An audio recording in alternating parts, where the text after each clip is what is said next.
शिर्क क्या होता है?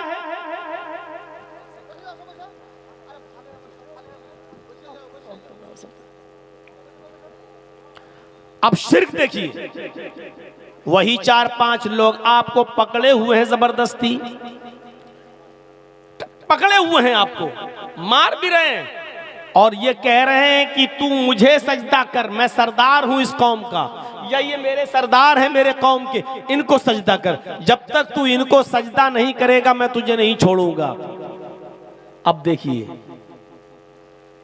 जब तक तू मुझे या मेरे सरदार को सजदा नहीं करेगा मैं नहीं छोड़ूंगा, कत्ल कर दूंगा, मार दूंगा। तो ऐसे मौके पर अपनी जान बचाने के लिए आप उसको या उसके सरदार को सजदा नहीं कर सकते हो। यहां जान जा रही है तो जाने दो, लेकिन आप किसी गैर के सामने सजदा नहीं कर सकते हो। सजदा कर लिया तो शिर्क हो गया। और यहां अल्लाह ने क्या कहा? अल्लाह के नबी ने ला तुश्रिक बिल्लाह, अल्लाह के साथ किसी को शरीक मत करना।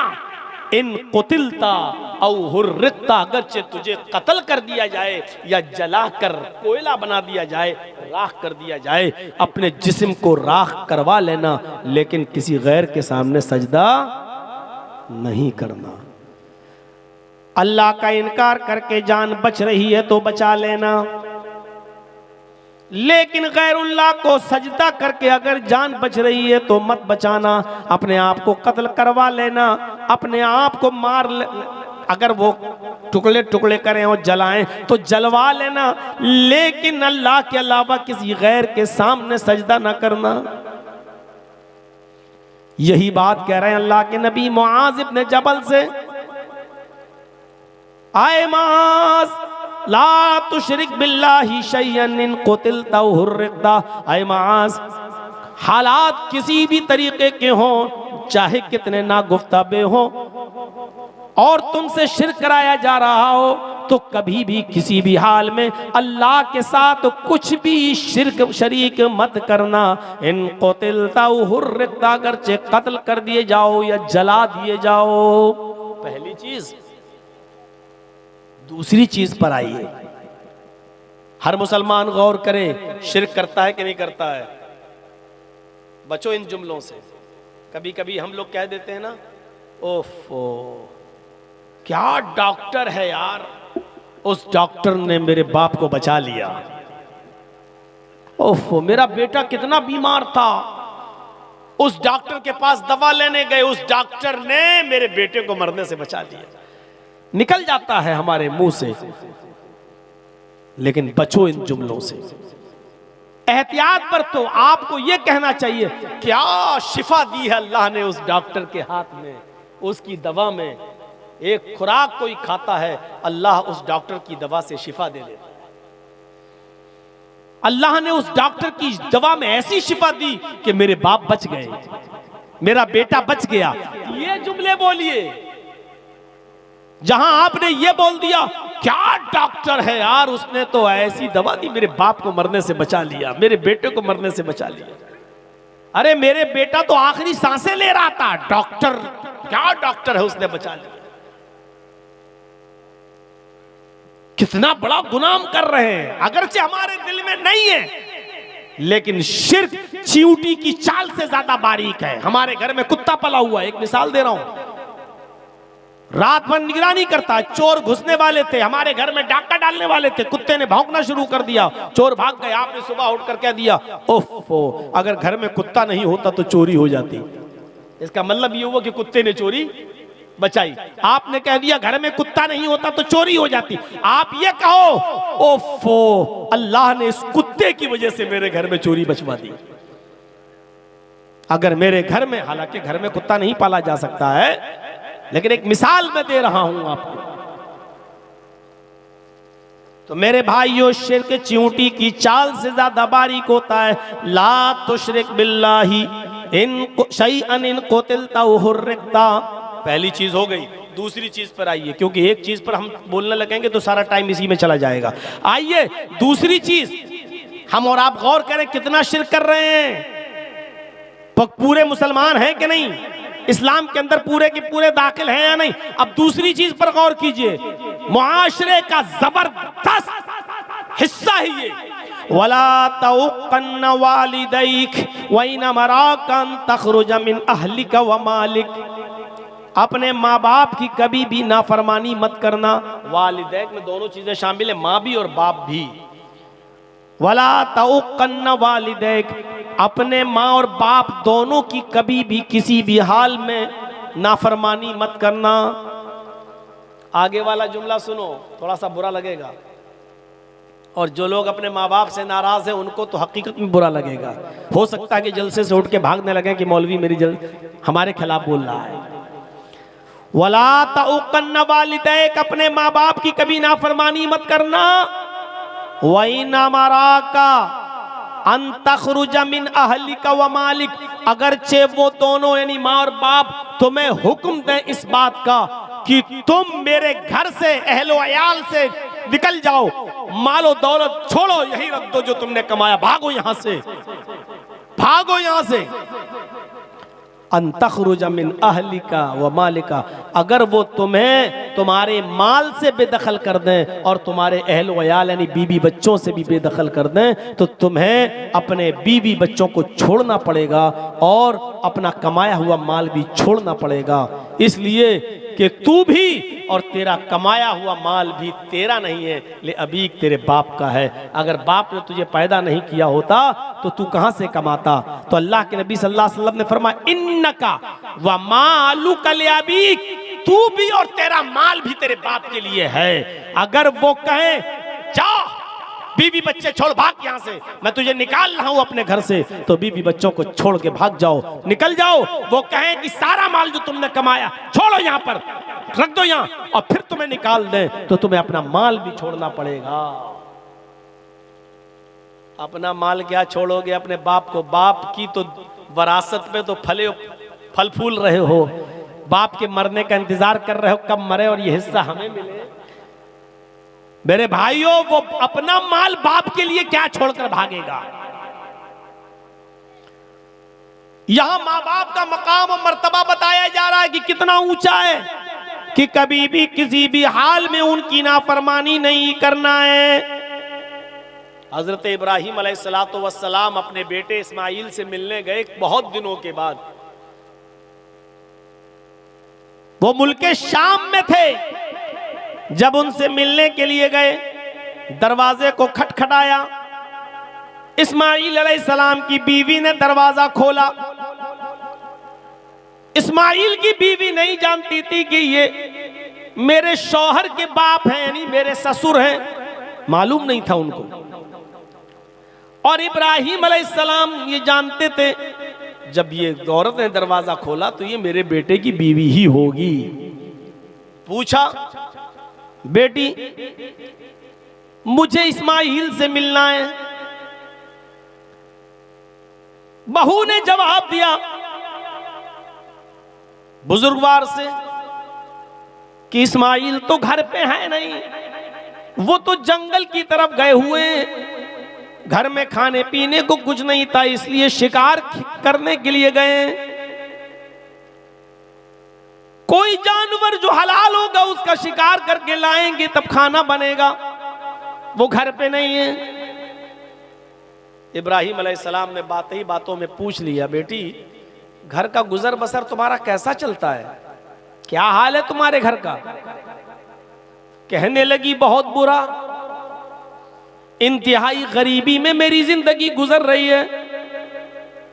सुबह अगर खाने को मिल जाता है तो शाम को भूखी सोती हूं, और शाम को अगर खाने को मिल जाए तो दूसरे दिन सुबह भूखा उठना पड़ता है, और फिर खाने को कुछ नहीं, बहुत तंगी है, बहुत परेशानियों में हमारी जिंदगी गुजर रही है।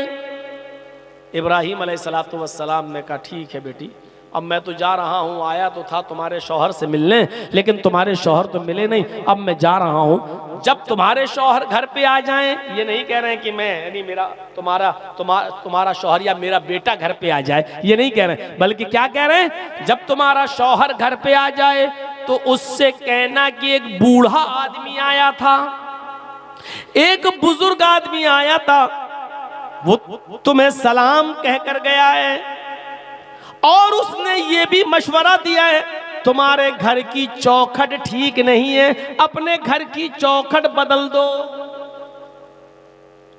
औरत कहती है कि पागल हो गया ये बुढ़ा, सटिया गया, घर की चौखट तो ठीक है, गर्मियों में हवा आती है, सर्दियों में धूप आती है, मैं अपनी चौखट घर की क्यों बदलूं? और ये बुढ़ा होता कौन है मशवरा देने वाला? दिल में सोचती है, कहा ठीक है वो आएंगे तो कह देंगे। इब्राहिम अलैहिस्सलाम वहां से चले गए। शाम को जब इस्माईल अलैहिस्सलाम शिकार का गोश्त लेकर आए, बीवी खाना बनाने लगी और बीवी ने खाना बनाते बनाते फरमाया, मेरे सरताज आज एक बूढ़ा आदमी आया था। अच्छा, कुछ कह रहा था, उसने आपको सलाम कहा। सलाम का नाम सुना इस्माईल समझ गए, हैं? एकदम सही से बैठ गए। अच्छा, बूढ़ा आदमी आया था, मुझे सलाम बोला है कि हाँ वो आपको सलाम बोल कर गए। वालैका वालैहिस्सलाम, वालैकी वालैहिस्सलाम, उन पर भी सलामती हो, तुम पर भी सलामती हो। और कुछ कहा उन्होंने? कहा वो बुढ़ा बड़ा दिमाग का खिसका हुआ लग रहा था, सटियाया हुआ लग रहा था। कहा क्यों? कहा वो कह रहा था कि जब तुम्हारे शौहर घर पे आ जाएं तो उनसे कहना कि तुम्हारे घर की चौखट ठीक नहीं है, उसको बदल दो, चेंज कर दो, घर की चौखट ठीक नहीं है। इस्माईल अलैहिस्सलाम ने कहा मेरी बीवी, उसने तुमसे कुछ पूछा था? कहा उसने पूछा था घर में गुजर बसर कैसी चल रही, जो हकीकत थी मैंने बता दिया। मैंने कह दिया कि अच्छी नहीं चल रही है, सुबह खा लो तो शाम को भूखा सोना पड़ता है और शाम को खा लो तो सुबह भूखा उठना पड़ता है, फिर कुछ मिलता ही नहीं। बड़ी तंगी में, बहुत ही परेशानी में हमारी जिंदगी गुजर रही है। फरमाया मेरी बीवी, वो बुजुर्ग बुढ़ा मेरा बाप था, तुम उसकी बहू, उसने मुझे सलाम कहा है, मैंने जवाब दे दिया है। उसने कहा घर की चौखट बदल दो, तो इस चौखट को बदलने की बात नहीं कही थी। उसने चौखट को बदलने का मतलब ये था कि तुम अल्लाह की नाफरमान बंदी हो, नाशुक्री बंदी हो। तुमने कहा घर की गुजर बसर अच्छी नहीं चल रही है, तुम्हें तो कहना चाहिए था कि अल्हम्दुलिल्लाह, अल्लाह का शुक्र है उसने जिस हाल में भी रखा है हमारी जिंदगी बड़ी अच्छी गुजर रही है, अल्लाह ने जिस हाल में रखा है मैं खुश हूं। तुम्हें यह कहना था, लेकिन तुमने कहा बड़ी तंगी में गुजर रही है, तुमने अल्लाह की नाशुक्री की है, इसलिए मेरे बाप ने मुझे हुक्म दिया है अपने घर की चौखट बदल दो। इसका मतलब यह है कि मेरे बाप ये कह कर गए हैं कि अपनी बीवी बदल दो। ऐसी नाशुक्री और नाफरमान बीवी को तुम अपनी बीवी न रखो, इसको तलाक दे दो। ओ मेरी बीवी, मैं सब कुछ मान सकता हूं लेकिन अपने बाप की नाफरमानी नहीं कर सकता, जा मैं तुझे तलाक दे रहा हूं। बाप का हुक्म यह था। गुजर रही होगी लड़कों पर, अरे क्या बैठ के लेके बैठ गए मौलाना साहब, सब बाप का ही हक है, औलाद का कोई हक ही नहीं है। इब्राहिम अलैहिस्सलाम ने हुक्म दिया और बेटे ने उसको कर डाला। इस्माइल ने दूसरी शादी की, फिर कुछ अरसे के बाद इब्राहिम अलैहिस्सलाम दोबारा आए। इस्माइल अलैहिस्सलाम दोबारा भी नहीं थे, शिकार खेलने गए हुए थे। फिर दरवाजे को दस्तक दी, दूसरी वाली जो बीवी नई थी उन्होंने दरवाजा खोला, सलाम अलैकुम, वालेकुम अलैक हुआ। कहा मुझे इस्माइल से मिलना है। नहीं वो तो नहीं है, जंगल में गए हैं, शिकार खेलने के लिए गए हैं, घर में खाने के लिए गोश्त का इंतजाम करने के लिए गए। अच्छा ठीक है, कोई बात नहीं। ये बताओ घर की गुजर बसर कैसी चल रही है? कहा अल्हम्दुलिल्लाह, अल्लाह का शुक्र है, अल्लाह का शुक्र है, अल्लाह ने जिस हाल में भी रखा है उसका बहुत बहुत शुक्र है। अल्लाह रब्बुल आलमीन भूखा उठाता जरूर है लेकिन भूखा सुलाता नहीं है। अल्लाह का शुक्र है कि वो हमको हर हाल में, मैं उसका शुक्रिया अदा करती हूँ। ठीक, ये जाने लगे तो कहने लगे कि बेटी, जब इस्माइल घर पे आ जाए तो कहना कि एक बूढ़ा आदमी आया था, उसने तुम्हें सलाम कहा है और ये भी कहा है कि घर की चौखट बहुत अच्छी है, इस चौखट की हिफाजत करना, इस चौखट को बचा के रखना, इस चौखट में कुछ करने की जरूरत नहीं, बहुत अच्छी है घर की चौखट तुम्हारी। जब इस्माइल अलैहिस्सलाम आए तो बीवी ने पूरी बात बताई। इस्माइल अलैहिस्सलाम ने अल्लाह का शुक्र अदा किया और कहा, मेरी बीवी जानती हो वो कौन थे? वो मेरे बाप थे। सलाम करने वाला मेरा बाप, वो बूढ़ा आदमी मेरा बाप। और चौखट जानती हो? कहा नहीं। कहा वो तुम हो। मेरे बाप ने कहा है कि चौखट को सही रखना, यानी ये अच्छी चौखट है। इसका मतलब ये है कि तुमने अल्लाह ताला की नाफरमानी नहीं की है, अच्छी बात कही है। और मेरे बाप ने कहा है कि चौखट ठीक है, इस चौखट को बहाल रखना। मैं अपने बाप का हुक्म मानकर तुम्हें अपने पास रखूंगा, मैं तुम्हें छोड़ूंगा नहीं। मेरे भाइयों, इस वाक़े से अंदाजा लगाइए कि माँ बाप की कितनी फरमाबरदारी हुआ करती थी। अल्लाह ताला ने वालिदैन के ताल्लुक से फरमाया, वक़ज़ा रब्बुका अल्ला तअबुदू इल्ला इय्याह व बिल वालिदैनि इहसाना। तुम हर हाल में अल्लाह ही की इबादत करना, अल्लाह के अलावा किसी और की इबादत ना करना। व बिल वालिदैनि एहसाना, और अपने वालिदैन के साथ एहसान करना, अपने बाप के साथ अच्छा सलूक करना, अपने वालिदैन के साथ अच्छा बर्ताव करना। एहसान कहा है। एहसान जानते हो किसको कहते हैं? व बिल वालिदैनि एहसाना, अपने माँ बाप के साथ एहसान करो, अच्छा सलूक। एहसान के अंदर हर नेकी शामिल है, हर नेकी शामिल है। सिर्फ यही नहीं कि अपने बाप की बात मान ली बस हो गया। अगर बाप बीमार है तो उसका इलाज कराना ये एहसान है। बाप उठ नहीं पा रहा है, उसको उठाना और गोद में लेकर उसको उसके बिस्तर पे बिठाना ये एहसान है। बाप बिस्तर पे लेटा हुआ है, कह रहा बेटे मुझे दरवाजे के बाहर कुर्सी लगाकर बिठा दो, थोड़ी देर में बाहर की हवा खाना चाहता हूं, और वो उठ नहीं पाता है। तो बाप के लिए वो कुर्सी दरवाजे के बाहर रखना और अपने बाप को अपनी कमर पे लाद के ले जाकर उस कुर्सी पर बिठा देना, ये नेकी में, एहसान में शामिल है। जरा गौर करो कि एक सहाबी अपनी माँ को जो अंधी थी और हाथों से कोड़ी थी और पैरों से लंगड़ी थी, दांत नहीं थे मुंह में, उसने कहा मैं उम्रा करना चाहती हूँ, तवाफ करना चाहती हूँ खाने काबा का। उसका बेटा उसको खाने काबा की तरफ ले गया। अब लंगड़ी थी तो बेचारी चल नहीं सकती थी, अंधी थी, देख नहीं सकती थी, इसलिए बेटे ने उसको अपने कांधों पर लाद लिया, अपने कांधों पर सवार कर लिया, अपनी गोद में उसको उठा लिया और पीठ पर सवार कर लिया। और उसके बाद बेटा अपनी माँ को तवाफ कराने लगा। पांचवा या छठा चक्कर था कि उनकी मुठभेड़ हजरत उमर फारूक रज़ियल्लाहु ताला अन्हु से हो गई। हजरत उमर फारूक से अस्सलाम वालेकुम वालेकुम अस्सलाम। ये सहाबी हजरत उमर से कहने लगे अमीरुल मोमिनीन ये मेरी माँ है। हजरत उमर ने कहा कि तुम्हें बहुत अच्छी माँ मिली है। कहा अमीरुल मोमिनीन मैं इसका बेटा हूँ, अपनी माँ को खाने काबा का तवाफ करा रहा हूँ। मेरी माँ अंधी है, मेरी माँ नाबीना है और मेरी माँ को पैरों से लंगड़ी है इसलिए चल नहीं पाती। मैंने अपनी पीठ पर लाद कर इसको तवाफ कराना शुरू कर दिया। हजरत उमर ने कहा अल्लाह तुम्हें इसका बेहतर जज़ाए खैर दे, बेहतरीन बदला दे।